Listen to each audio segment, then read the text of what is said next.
Olá, uma boa noite para você que está conosco aqui no AB2. O Tribunal de Contas de Pernambuco suspendeu a licitação para a reforma do aeroporto Oscar Laranjeira, aqui em Caruaru. O TCE identificou um conjunto de irregularidades no procedimento de licitação. O repórter Franklin Portugal está chegando agora ao vivo para falar com a gente sobre esse assunto. Bom, o Franklin chega aqui conosco, ele não está conseguindo nos ouvir, daqui a pouco a gente volta então para falar um pouco mais sobre esse tema com o Franklin Portugal. Agora a gente vai mudar de assunto, porque olha só, trabalhadora doméstica e cadela são atacadas por cão de grande porte. Um homem morreu após trocar tiros com a PM. E a Justiça liberou auxílio alimentação de R$5.000 para prefeito de Garanhuns. E também o tema do Galo da Madrugada 2026 foi divulgado. Esses são os destaques do dia.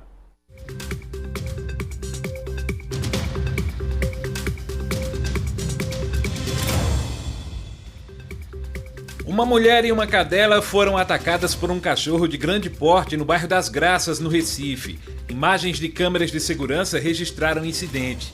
A vítima, uma trabalhadora doméstica, passeava com a cadela da patroa e cruzou com duas mulheres, mãe e filha, que estavam com dois cachorros. O cão da raça Akita, que está com a senhora, mordeu a empregada e o animal. O cão estava sem focinheira. A mulher teve ferimentos no peito e na mão esquerda ao tentar defender a cadela das mordidas. Segundo a vítima, a tutora do cachorro de grande porte foi embora sem prestar socorro. A empregada doméstica fez um boletim de ocorrência. Ela passa bem. A cadela atacada teve ferimentos. Um homem morreu após trocar tiros com a polícia militar em Garanhuns. De acordo com a Polícia Civil, equipes da Rocan realizavam rondas na zona rural na estrada de acesso à comunidade de São Pedro, quando suspeitaram de um homem que estava em uma moto.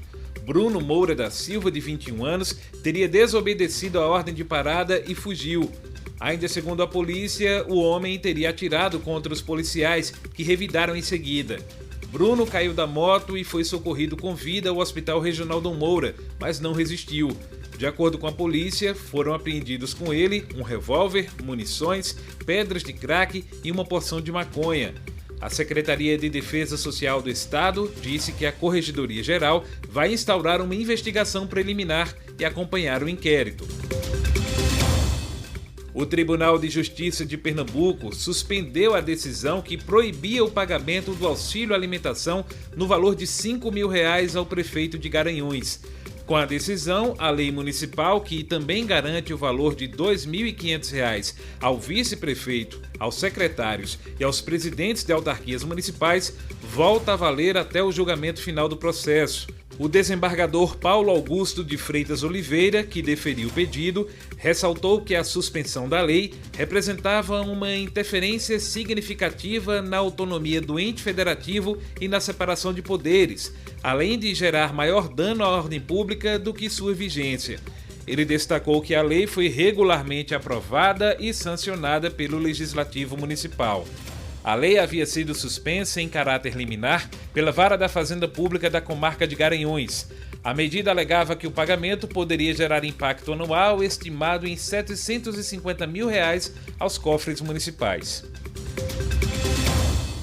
E foi divulgado o tema do desfile do Galo da Madrugada de 2026. O tema será Frevo no Planeta Galo. O maior bloco do mundo vai levar às ruas do centro do Recife, no dia 14 de fevereiro, um carnaval voltado à conscientização ambiental e à celebração da fauna e flora brasileiras. Segundo a direção da agremiação, a ideia é unir folia e preservação. Os cerca de 30 trios elétricos também entrarão no clima. Cada um será batizado com nomes inspirados em elementos da fauna e da flora do Brasil.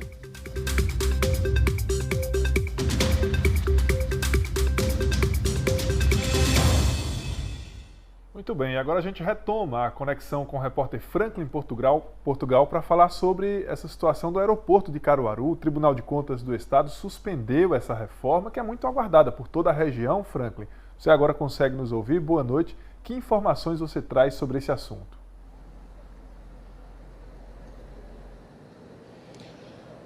Muito boa noite para você, Magno, e uma boa noite a todos que nos acompanham aqui no AB2, né? A notícia dessa suspensão do processo de licitação por parte do TCE, o TCE fez aí dentro de um embasamento que ele entende que a situação tem Então essa notícia trouxe preocupação, né, para quem deseja ver o aeroporto aí ampliado, requalificado, com um terminal de passageiros aí de 6.000 metros quadrados, uma pista aí que ampliada passará a ter mais de 2.000 metros de extensão, um investimento de 75 milhões de reais por parte do governo do estado, outros 75 milhões por parte do governo federal. Então há toda essa preocupação e a gente vai entender melhor o que embasou então essa determinação do Tribunal de Contas do Estado, acompanhando agora a reportagem. O conselheiro do Tribunal de Contas do Estado, Ranilson Ramos, que é também relator das contas do município de Caruaru, concedeu liminar suspendendo o processo de licitação para as obras do aeroporto Oscar Laranjeira. A licitação seria aberta hoje. Em nota, o Tribunal de Contas de Pernambuco aponta que para uma medida cautelar como essa ser concedida, é preciso, segundo o proceder do TCE, haver ou indício de irregularidade ou o chamado perigo de demora, risco iminente contra o interesse público e que justifica uma intervenção. A irregularidade estaria no cronograma, com complicações apontadas para que seja posto em prática. Esta suspensão, vinda do Tribunal de Contas do Estado, com relação aos trâmites que se seguiriam e apontariam para o início da reforma do aeroporto Oscar Laranjeira, é mais um capítulo de pausa, de atraso e de frustração nos anseios daqueles que querem ver um aeroporto ampliado, requalificado e funcionando plenamente. E também em nota a informação. Em reunião realizada nesta quarta-feira no Tribunal de Contas do Estado, TCE, a Secretaria de Mobilidade e Infraestrutura de Pernambuco, CEMOB, esclareceu as questões apontadas por relatório divulgado pelo órgão a respeito da licitação das obras do aeroporto Oscar Laranjeira em Caruaru. Diante do entendimento dos auditores do TCE, a CEMOB ficou responsável por realizar o aperfeiçoamento do edital para permitir a continuidade da concorrência. A CEMOB esclarece que não há irregularidades no contrato, mas questionamentos que precisavam de maiores justificativas. Todos os pontos levantados pelo tribunal foram respondidos. Devido a essas adequações, a sessão de abertura das propostas terá nova data divulgada em breve. Então, para quem espera, o aeroporto Oscar Laranjeira em plena funcionalidade, é preciso paciência, porque se fizer um apanhado dos acontecimentos ao longo do tempo, em que Caruaru chegou a ter voos diários, Caruaru-Recife, e desses voos diários, esses voos foram reduzidos para voos às quartas e também aos sábados. A operação foi reduzida e daí se teve esse anúncio de que o aeroporto passaria por toda uma requalificação e daí foi dado esse pontapé, para o início aí desse processo de licitação, o anúncio para o início do processo de licitação, que seria hoje. Aí chega hoje realmente a essa suspensão, de acordo com o que a gente entende aí das informações da CEMOB e também do Tribunal de Contas. Eles estão mantendo entendimentos para equacionar todas as dúvidas e irregularidades que possam existir dentro do cronograma, desenhado no projeto dessas obras.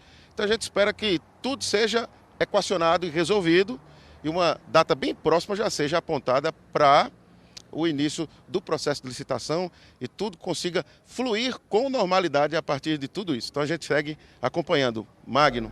Muita expectativa, Franklin? Expectativa pela licitação, aí depois uma expectativa pela obra, depois expectativa pela inauguração e, como o Franklin bem falou nessa reportagem, muitos atrasos envolvendo esse aeroporto aqui de Caruaru. A gente, claro, vai trazendo essa novela toda aqui para os telespectadores do AB2. Franklin, obrigado pelas informações.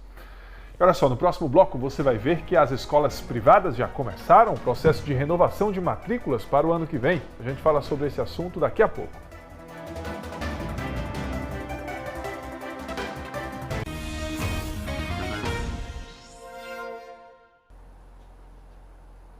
A queda de um elevador do Hospital da Restauração virou pauta na Assembleia Legislativa de Pernambuco. Os deputados cobraram explicações ao governo do estado.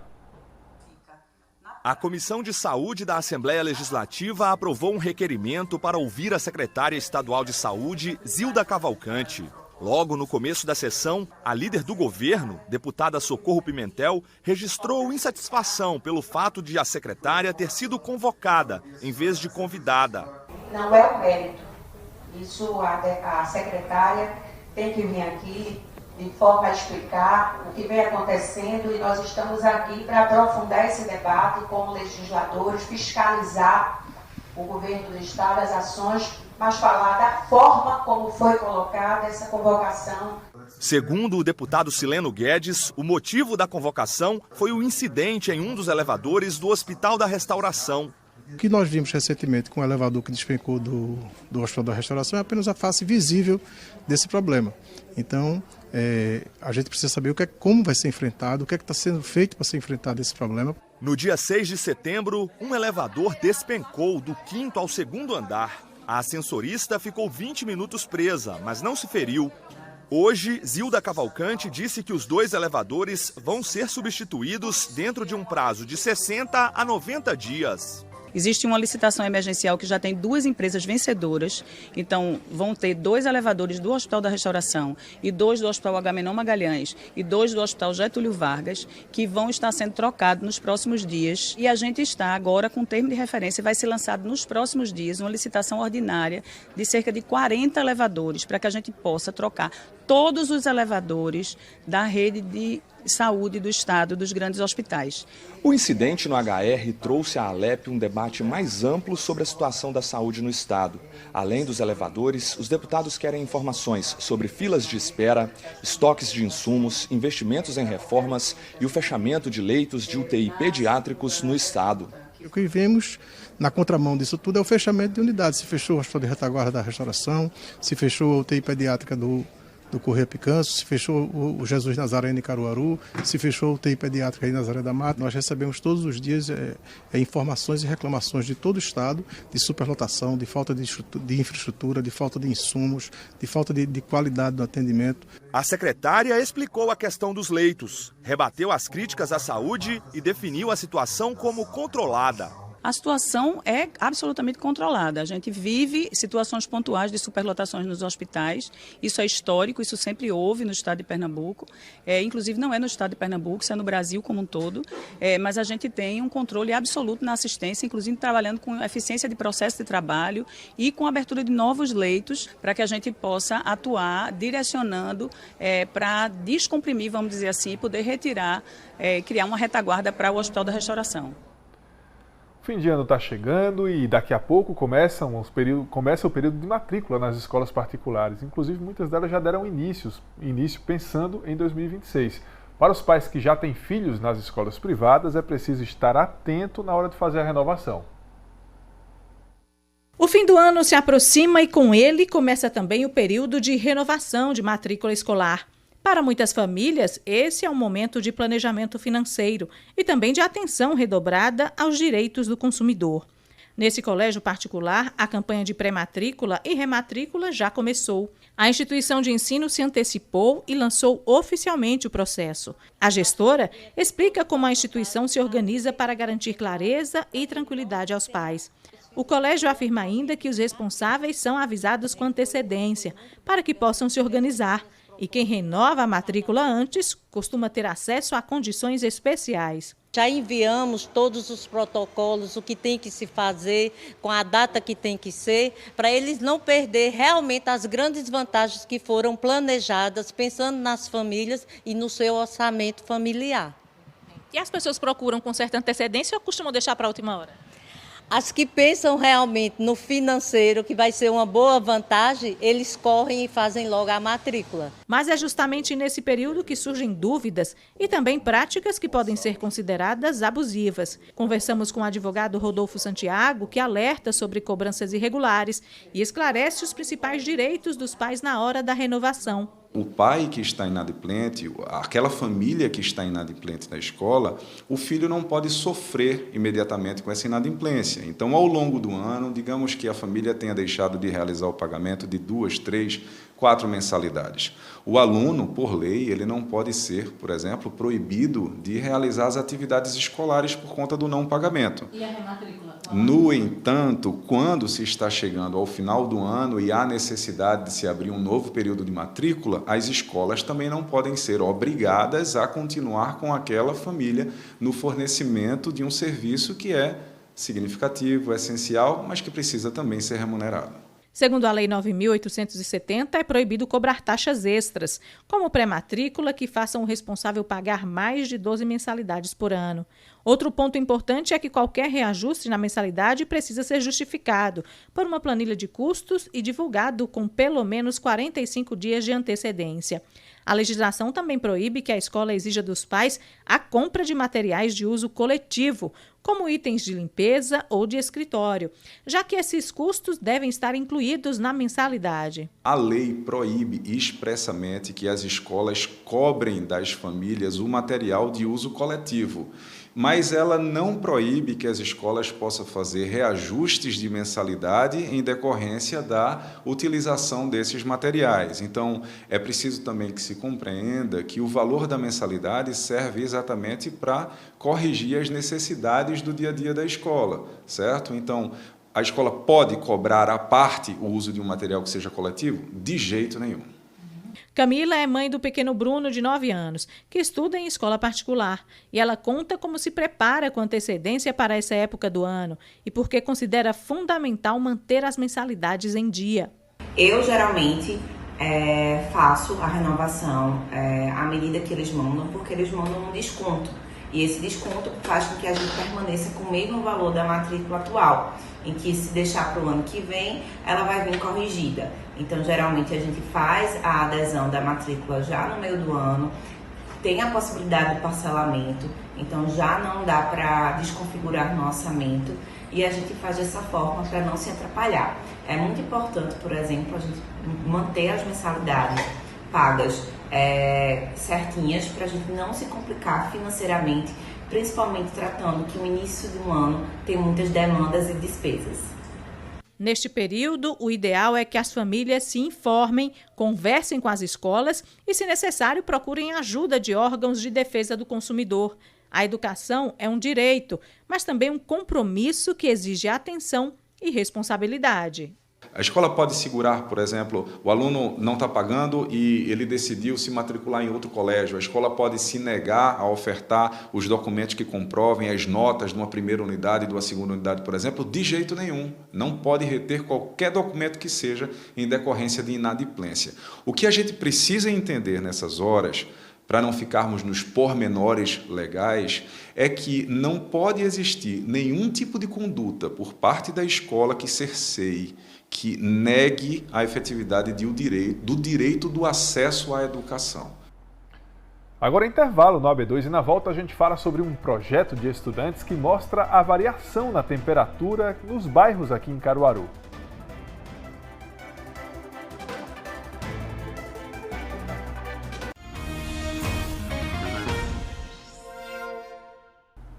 Nós estamos em setembro, o frio está indo embora e dando espaço para o calor, mas você sabia que a temperatura numa mesma cidade pode ser bem diferente de um bairro para o outro? Pois é, a dica é simples, quanto mais verde, mais arejado o lugar. A gente confere agora na reportagem. Nos últimos 15 dias em Caruaru, a previsão oficial pode dizer que a média de temperatura foi de 23 graus. Mas um grupo de estudantes descobriu que este número não mostra toda a realidade. Em alguns bairros, o termômetro marcava 18, em outros, 25 graus. Diferenças que revelam como o tempo pode variar dentro da própria cidade. O trabalho foi conduzido pelo professor Alexandre Nunes.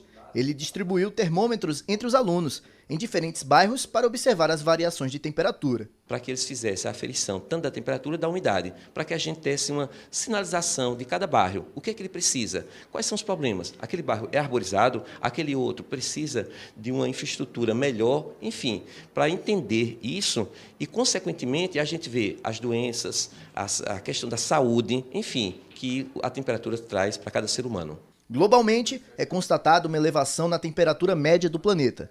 De acordo com as Nações Unidas, em 2024, a temperatura média global da superfície foi aproximadamente 1,55 graus Celsius acima dos níveis pré-industriais. E os cientistas alertam que até 2029, esta temperatura média mundial pode alcançar índices ainda mais altos. Essa tendência acelera os impactos climáticos que já sentimos no dia a dia.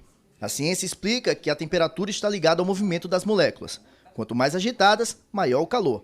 Na prática, cada bairro reage de uma forma diferente ao calor acumulado ao longo do dia, variando de acordo com o relevo, a presença de prédios e até a vegetação. As edificações acabam prejudicando a questão da temperatura e a corrente de vento, porque, se mal planejada, as edificações podem prejudicar o fluimento das correntes de vento. Os materiais da edificação acabam absorvendo muito calor também, então impacta na temperatura. Quando a gente fala da logística, é importante ressaltar que um planejamento das edificações impacta diretamente nas temperaturas. Se for mal planejado, ficar na frente de uma corrente de vento prejudica algumas localidades da cidade, que pode acabar acarretando ilhas de calor e problemas de saúde. Os alunos observaram que lugares mais isolados, áreas com sombra e presença de árvores registravam temperaturas menores. Já em ruas asfaltadas e com pouco verde, o calor era mais intenso. Essa diferença pode ter reflexos diretos na saúde da população. Nessas pesquisas e análises que a gente fez nos últimos dias, tiveram 3 principais tipos de doenças que foram mais analisadas e vistas. Primeiro são as doenças cardiovasculares, cardíacas, as respiratórias e as dermatológicas. A pesquisa destacou os principais fatores, como por exemplo o excesso de concreto, poucas áreas verdes e a ausência de sombra. Em contrapartida, ações simples como plantio de árvores podem amenizar os efeitos e trazer conforto térmico para os moradores. A arborização é de extrema importância para que haja um equilíbrio térmico na cidade, assim podendo ajudar na saúde da população e na temperatura e umidade. O estudo também abre caminho para os debates sobre políticas públicas, diretamente equilibrando as alterações climáticas na microrregião. Na composição da temperatura e da umidade, tanto fatores naturais como fatores antrópicos, que é o ser humano, vão influenciar naquela temperatura e naquela umidade. Por isso é importante o poder público e a sociedade, em conjunto, trabalhar para que naqueles locais tenha uma boa arborização, lagoas, edificações que sejam bem planejadas, enfim, é um conjunto de fatores. E isso vai propiciar a cidade estar mais adaptada às mudanças climáticas. E é interessante que tanto o poder público faça políticas públicas junto com a sociedade para que chegue a esse objetivo, para que a gente tenha qualidade de vida na nossa cidade. De um simples termômetro na mão destes estudantes, nasceu uma grande reflexão. A cidade abriga diferentes temperaturas em diferentes bairros e que pode impactar diretamente na vida da população. Entender isto pode ajudar a transformar o futuro urbano de Caruaru. E começou hoje, em uma escola da rede estadual aqui em Caruaru, uma exposição sobre os primatas. Sara é aluna do 1º ano do Colégio Nicanor Souto Maior e teve uma aula diferente hoje. Desde criança eu sempre gostei, eu sempre fui levada para zoológico, eu sempre gostei de ver documentário. Então eu sei bastante coisa sobre primatas, sobre animais, essas coisas assim. Eu já tinha visto o sagui e o prego, mas eu nunca tinha visto o de mãos vermelhas. O momento, que reuniu alunos de várias séries e até de outras escolas, faz parte do projeto Exposição Itinerante Primatas de Pernambuco, iniciativa da Gerência Regional da Educação com parceria da Universidade Federal de Pernambuco. Juliana é a doutoranda que executa o projeto e conversa com os alunos sobre esses animais. Essa exposição, um dos objetivos dela é colher informações sobre a comunidade, sobre a população pernambucana, em relação à localização das espécies de primatas que ocorrem aqui em Pernambuco. As pessoas geralmente pensam que só tem uma espécie, como o saguim, mas na verdade a gente tem 5 espécies de primatas. E a gente precisa conhecer, saber, na verdade, onde é que elas estão, distribuídas, porque aí a gente consegue direcionar tomadas de decisão, questões de conservação para essas espécies, porque a maioria delas estão ameaçadas de extinção.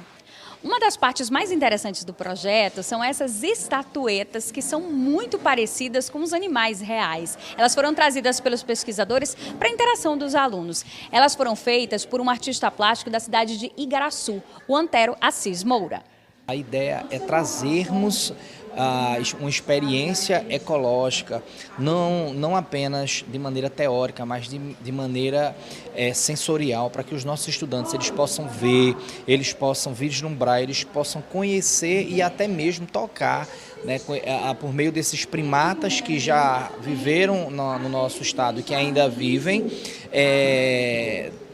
criando dessa forma, com essa interação, essa consciência ecológica e essa noção de ecossistema que nós temos no nosso estado, para que aí a gente possa fortalecer a consciência da preservação, Sebastião, que também é aluno, já viu um desses animais perto de casa e até perto da escola. Foi muito bom, eu já tinha visto um macaco Soin, que fica aqui no colégio, tem nas árvores.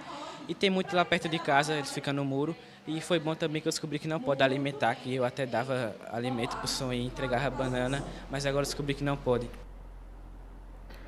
Amanhã o programa CBN Caruaru traz as principais informações de nossa região na rádio que toca notícia. A gente vai falar sobre economia, sobre política, tecnologia, diversos assuntos. O programa CBN Caruaru começa às 9 horas da manhã na rádio que toca notícia.